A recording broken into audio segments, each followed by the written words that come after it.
Hi, happy Monday. A lot of you kids on TikTok and Twitter may have seen this video hitting the rounds. Let's watch it real quick. So if I have a TikTok app on my phone and my phone is on my home Wi-Fi network, does TikTok access that network?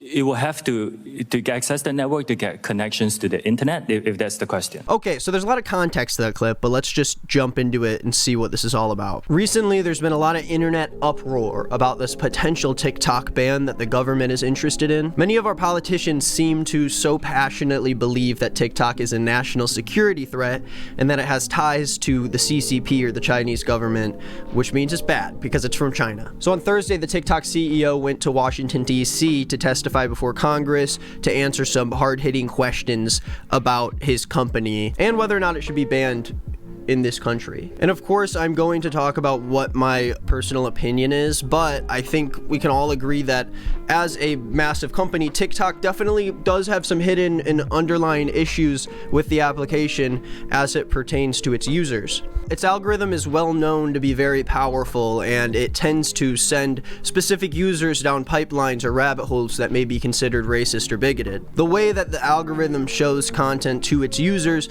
definitely can be considered dangerous, but what's the difference between TikTok and other social media apps, and how do we differentiate the two? The answer is there really isn't that much to differentiate from. And we will get into all of the shady investments and insider trading and everything that makes US government officials as corrupt as they are. And we're gonna get into that really quick, but before we do that, hit the subscribe button. And maybe you should also watch my latest main channel video. I'm making things that I like a lot over there, and they're not getting as much attention because it's not commentary, but you should go check it out and see if you like it. Okay, moving on. In the last few days, this hearing has basically blown up because so many people have watched it and noticed just how unfit our representatives are to be asking the TikTok CEO questions about modern technology. We are talking about banning an application that millions and millions of Americans use for entertainment, for their businesses, to connect with friends. We are talking about completely getting rid of that,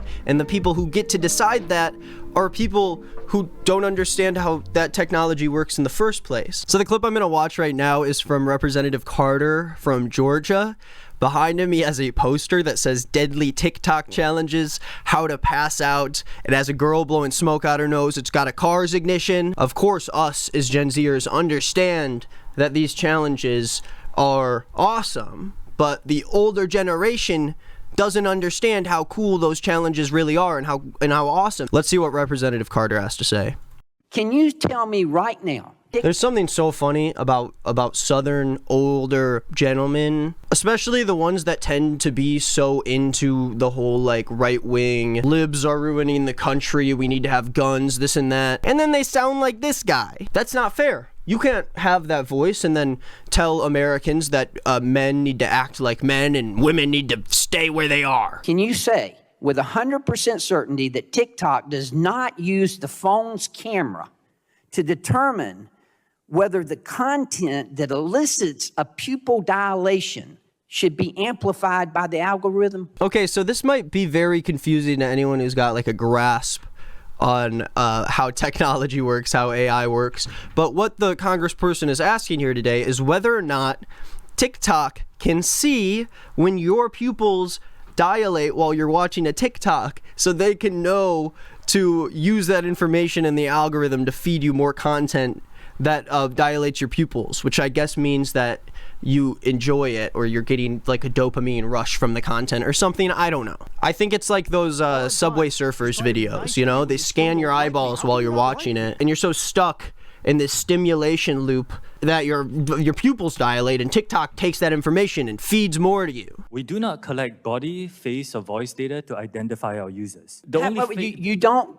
No. The only face data that you will get, that we collect, is when you use the filters to have, say, sunglasses on your face. We need to know where your eyes are. And why do you need to know what the eyes are if you're not seeing if they're dilated? So he's legitimately like, why do you need to know where the eyes are on the face on TikTok? Which, as people know, if you use TikTok, there are a lot of filters that detect your face movement in order to make the filters work. And TikTok, at least, is claiming under oath in a Congress hearing that TikTok does not collect that data. But why would you need to show the eyes if you don't need to show the pupils or the eyes? Now, another very interesting thing that happened here is this was sort of the first time that the general public saw the TikTok CEO talk.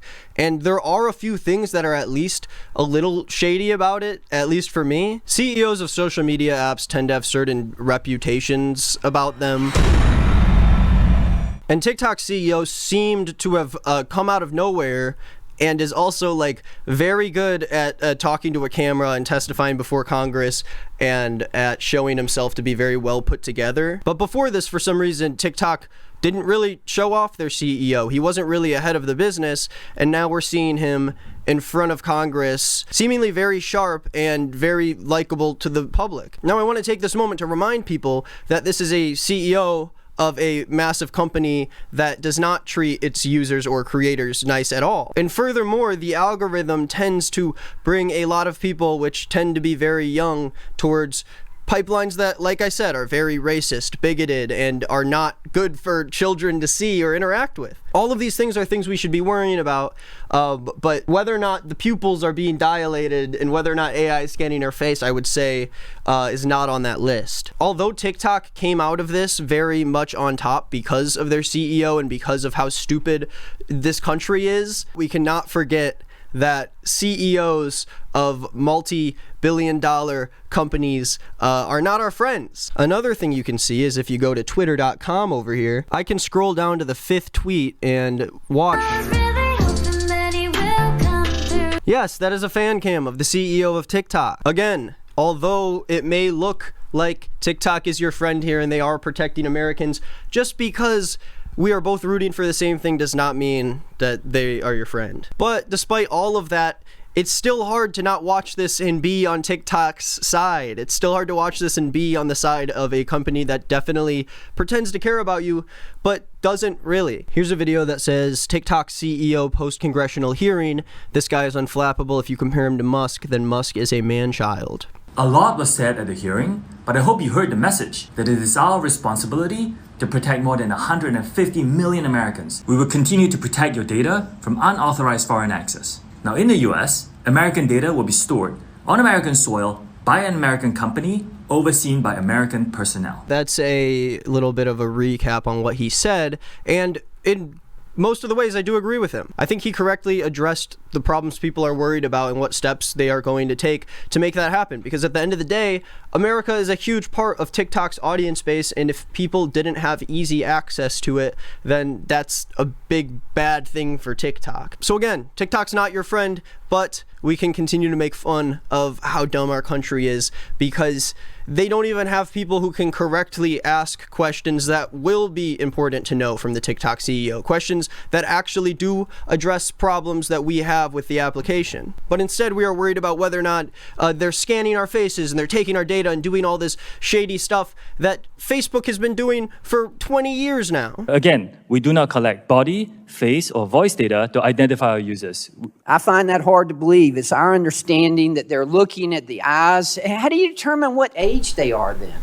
What? A big thing that these representatives like to do is ask questions to the CEO, and then when he responds, just sort of being like, no, I don't believe that. I don't know. I don't think I believe that. What does he mean by how do you determine what age they are if you can't scan the pupils? Isn't it just the age you put into the app?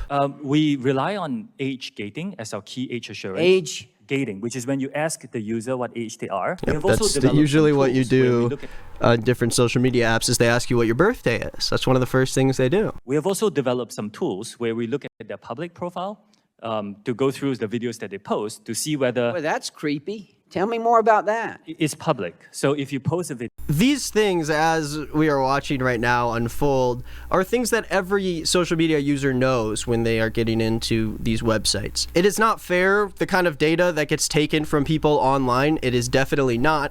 But the Congress people are not worried about that. They are trying to find the best way to take TikTok down because they have conflicting interests with investments that they have in the United States. Again, something that I'm going to talk about in a few minutes, but the Congress people who are arguing for this do not really care about our information, or else that would have been taken care of a long time ago with Twitter and Facebook and Instagram. The authors say that for unknown reasons, the parameter variable itself is preserved. And also, these old don't know what any of these words mean. They're just reading off sheets of paper so they could get across whatever their belief system is supposed to be. Here's the truth. In a million lines of code, the smallest shift from a 0 to a 1 on just one of thousands of versions of TikTok on the market will unlock explicit CCP censorship and access to American data. That doesn't seem to be how it works at all. I don't think that you can just type a 1 or a 0 into source code and then suddenly American data is lost to the CCP. Have you directed them to change the source code? Like what we are offering and Yes my or fourth no? commitment. Have you directed them to change that source code?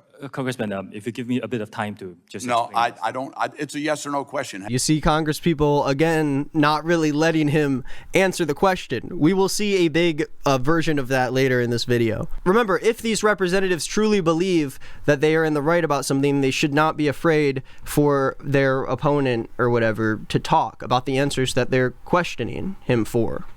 Now, let me show you a really great example of that. And of course, I love the "Don't Tread on Me" sticker on the back of her iPad. Very cool. Okay. Well, and as was pointed out by Chairwoman Rogers, you have regular And of course, I love the "Don't Tread on Me" sticker on the back of her iPad. Very cool.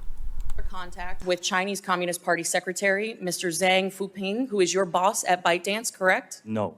No. No, he's Interesting. neither my boss, nor do we have frequent contact. So once again, just a completely misguided argument against him that somehow was not researched at all. Someone that is not in charge of the CEO of TikTok, and also someone who doesn't really talk to him at all. You have regular contact with ByteDance, With the CEO of ByteDance. who is Mr. Zhang Fuping is the He's not. editor-in-chief. He's not the My CEO. colleague, Representative Burgess, a few minutes ago exposed that TikTok and ByteDance share legal teams. You confirmed this, correct? Our general counsel is Yes. an Yes or American lawyer, Yes. veteran of my. So, as he answers the question, the Congresswoman continues just to answer for him under this weird debate assumption that if you don't answer a yes or no question with yes or no, then you must be lying or trying to avert the question. Always remember that if you are in an argument, the rebuttal is worth being heard. You do not look like you are the winner if we don't even get to see how you pick apart the loser's arguments. So my colleague, Representative Latta, confirmed that your parent company, ByteDance, currently can access user data. Yes? Let's, we have to be more Yes. specific. Yes. After You Project say- Texas, no. I'm not asking after Project Texas, I'm asking now. Yes. We're committed to be. See, this doesn't come off as like, oh, you're winning, you sound awesome against the CEO. It just makes you sound like you're wrong, and you're trying to avoid anyone telling you that you're wrong. A big issue a lot of these representatives have is that TikTok is owned by a Chinese company. They have lawyers that are also lawyers of that Chinese company. Yet none of this has to do with the actual TikTok app, which has been addressed about its ties to China, which is that they don't really have any, besides the fact that the company that owns it is just based in China. And I think the confusion of this all helps it boil down to what their main argument is, which is that if it comes from China, it's bad. Because Chinese people are evil and the Chinese government is evil and we need to protect ourselves from them. Every single representative that tries to ask the TikTok CEO questions like this, questions that are served as aggressive, hard-hitting inquiries. This is based on the fact that they don't trust TikTok just because they have Chinese people and a Chinese parent company that is connected to them. They want to pretend like China is the one that is awful at covering privacy and security, and that America needs to be protected from that. When in reality, America is the enemy. They're the ones that have been taking data from us for the past 20 years on social media. They're the ones that are invested in and are fighting for companies that literally harvest us for our data, like Facebook. But because there's not a white person leading the company, because there are Asian people involved, once again, it is scary and evil, and their algorithms are going to come and take everything from us. All right, let's talk about Dan Crenshaw. So, if anyone knows, piece of shit, Dan Crenshaw had his moment to be able to ask questions to the CEO of TikTok, and his major point that he kept driving home is that TikTok is controlled by the CCP because under Chinese law, members of China have to like surrender information if the government wants it. He basically finds this like bylaw that says something that vaguely could mean that if someone who lives in China and works for TikTok was told by China to take the information, then they legally have to do that. I don't think it's something that like literally has any actual weight on whether or not American data can be farmed by the CCP, but he's very confident that he's correct about that. China's 2017 national intelligence law states very clearly that, quote, any organization or citizen shall support, assist, and cooperate with state intelligence work in accordance with the law and maintain the secrecy of all knowledge of state intelligence work. In other words, ByteDance and also your TikTok employees that live in China, they must cooperate with Chinese intelligence whenever they are called upon. And if they are called upon, they're bound to secrecy. That would include you. So, Mr. Chu, if the CCP tells ByteDance to turn over all data that TikTok has collected inside the US, even within Project Texas, do they have to do so, according to Chinese law? Congressman, first, I'm Singaporean.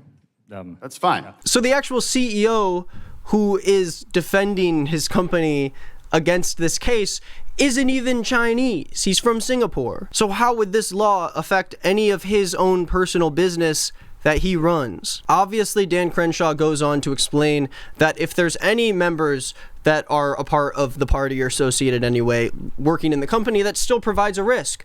But yeah, if that was true, it would provide a risk for a lot of other companies too. Just a little embarrassing thing for Dan Crenshaw is that this person posted a video of him saying that the Singaporean CEO is a Chinese citizen, and the only people who ended up defending him on Twitter, like Kara Zupkis here, are the communications director for Dan Crenshaw, or maybe Justin DeSiegel, who is the chief of staff for Dan Crenshaw. Now let's make our way back to this internet connection guy. So if I have a TikTok app on my phone and my phone is on my home Wi-Fi network, does TikTok access that network? It will have to access the network to get connections to the internet, if that's the question. Is it possible then that it could access other devices on that home Wi-Fi network? Congressman, we do not do anything that is beyond any industry norms.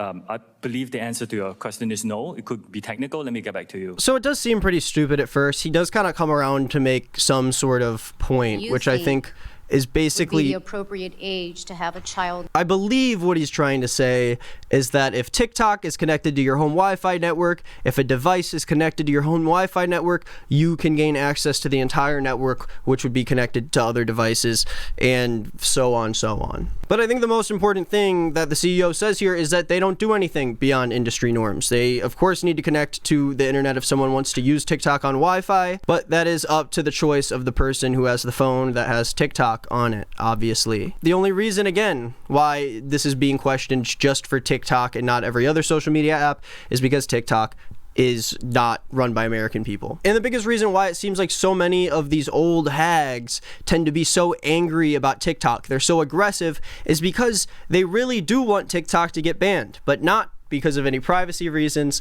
Here's a little bit of an idea of how. You care about the TikTok ban, you're going to want to see this. This website is called Capital Trades. You can go down and click politicians, and you can enter the name of any of the politicians that you saw asking questions today and see what they invest in. Like Dan Crenshaw. Representative Crenshaw was one of the more belligerent members today of the committee. But I think it's understandable when you see what he invests in Alphabet, Amazon, Apple, Meta, all companies that stand to benefit from this TikTok ban. And that's just the whole thing in short. You can watch the full TikTok if you want to. But basically, he runs through the bill that our representatives are actually fighting for. And as you can see, a lot of our representatives right here are invested in things like Google, Meta, American companies that will raise in value if a huge social media app like TikTok is banned in the States. Again, it seems like an insane thing to hear, and if you're from another country, it's probably even more insane. The idea that politicians are allowed to invest in companies when they have insider knowledge of whether or not those companies are going to suffer or succeed based on bills that are passed or banned by these representatives. If TikTok gets banned on behalf of all of these angry representatives that really don't like TikTok, their shares of Meta, of Alphabet, of all these American companies, they all go up. So this is the oldest person in the world asking the TikTok CEO if the Chinese government has access to TikTok data. But the Chinese government has that data. How can you promise that that will move into the United States of America and be protected here? Congresswoman, I have seen no evidence that the Chinese government has access to that data. They have never asked us. We have not provided. Well, you know what? I find that actually preposterous. I have looked in. I have seen no evidence of this happening. And there you have it. You ask a question, you get a well thought out answer that makes sense and addresses your issues, and then you just find it preposterous or you don't believe in it. But why should I trust this skeleton over the guy who runs a technology application? Why should I trust this person that's been dead for 5 years to actually have any idea of why they have access to that data or how they could do it? One of my biggest concerns is the fact that a representative can just come out and say the Chinese government has access to this data, how are you going to get them to hand it over, when there has been no evidence against that? Congress people can just ask questions inferring that certain things are true when they have no actual evidence to make us want to believe that. It is insane that our representatives are as corrupt as they are, because laws don't actually happen because of democracy. It happens as a result of whether or not these companies pay these politicians to vote for their bills. It's all lobbying. And at the end of the day, it just boils down to what is in the best interest of these old people and what are they going to sway to vote for depending on how much money is being lobbied their way for taking down TikTok or allowing it to live in this economy. Facebook has been fined millions of dollars for leaking data of its users. It's given data to Chinese firms that have been flagged by US intelligence. More violence and self-harm has happened on Facebook than on TikTok. Why do all of these issues exist on an app that is used more widely by older people who are going to be influenced as well by Facebook, but instead we're going after TikTok, which is more secure than any of these things? I think any normal American could say with the evidence we have that I would rather trust TikTok as a base instead of Facebook because of what Facebook has done in the past. It shouldn't be hard to get American people to fight against big companies and evil corporations, yet it is, because the only thing more evil than that are the actual people running the country, the government officials. TikTok is widely used in America for entertainment by millions of people, for businesses in America that use TikTok to communicate with other people, and for Americans to communicate with each other. I know a lot of you watching right now who aren't interested in TikTok might say what they said a few years ago. Who cares about TikTok? It's an annoying app. I don't use it. It's just for a bunch of kids. Let's throw it out. Who cares? But just because you don't care about it doesn't mean the actual app doesn't have real legitimate uses for people in this country. Regardless of whether or not you like TikTok, it is used by American people to create art and share things with each other. And that is something that we always need more of in this country. What we need to do is actually push TikTok to become more and more regulated rather than trying to ban it outright. We should use these hearings to push TikTok to do better when it comes to their algorithms, when it comes to taking care of young people, rather than just trying to rip it out of young people's hands, because that's just going to cause those young people to not like what you're doing. If you make the app safer, shareholders and citizens alike will all agree that that's a good thing. But instead of actually trying to make things safer for people in America, we're just trying to block out anything that isn't inherently American so our American companies can flourish somehow. I'll end this by reading an article about this whole situation. It's a bipartisan opinion. The Biden administration threatened to ban if the app's Chinese owners don't spin off their share of the social media platform. Quote, "Bro out of pocket," a user who goes by Whittington said on a clip of U.S. Representative August Pfluger, who represents Texas's 11th district. And I think that quote can encapsulate how we all feel about this entire hearing. Criticize companies in the right way and don't trust people who run this country because they have conflicted interests and they're racist. And with that, thank you for watching this video. I hope you learned something today. I hope I got everything right. If I didn't, please let me know in the comments down below and stay safe. I hope you have a good day.